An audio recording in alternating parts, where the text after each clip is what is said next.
কিরগিজস্তানে স্থানীয়দের সাথে দক্ষিণ এশীয় শিক্ষার্থীদের সংঘর্ষের পর থমথমে অবস্থা বিরাজ করছে। পরিস্থিতি নিয়ন্ত্রণে থাকার খবর জানিয়েছে বিশকেক পুলিশ। কিরগিজস্তানের দূতাবাস না থাকায় শিক্ষার্থীদের সার্বিক তদারকিতে রয়েছে উজবেকিস্তানের বাংলাদেশ দূতাবাস। চার্টার্ড ফ্লাইটে দেশে ফিরিয়ে আনার চেষ্টা করছেন তারা। এদিকে পররাষ্ট্রমন্ত্রী জানিয়েছেন, বাংলাদেশি কোনো শিক্ষার্থী মারাত্মকভাবে আহত হয়নি।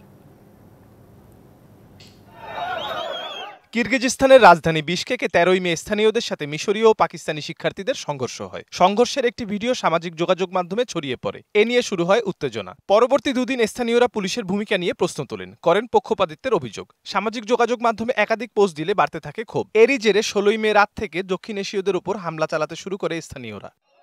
নগদে 500 টাকা বা তার বেশি পেমেন্টে পেতে পারেন ঢাকায় জমিসহ 20 কোটি টাকার পুরস্কার।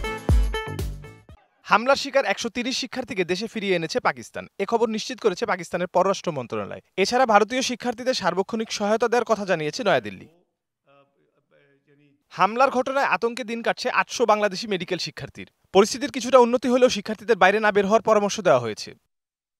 বাংলাদেশি শিক্ষার্থীদের উপর হামলা হলেও কেউ গুরুতর আহত হয়নি, নিশ্চিত করেছে পররাষ্ট্র মন্ত্রণালয়। এখন পরিস্থিতি শান্ত আছে এবং কোনো বাংলাদেশি ছাত্র সিভিয়ারলি উন্ডেড হয়েছে বলে আমাদের কাছে সংবাদ আসেনি এবং কিরগিজস্তানের কর্তৃপক্ষ তারা জানিয়েছে তারা পরিস্থিতি নিয়ন্ত্রণে এনেছে। কিরগিজস্তানের দূতাবাস না থাকায় কর্তৃপক্ষের সঙ্গে আলোচনা করে চার্টার্ড ফ্লাইটে তাদের দেশে ফিরিয়ে আনার চেষ্টা করছে উজবেকিস্তানের বাংলাদেশ দূতাবাস। Mirza Sanowar Hossain, DBC news desk.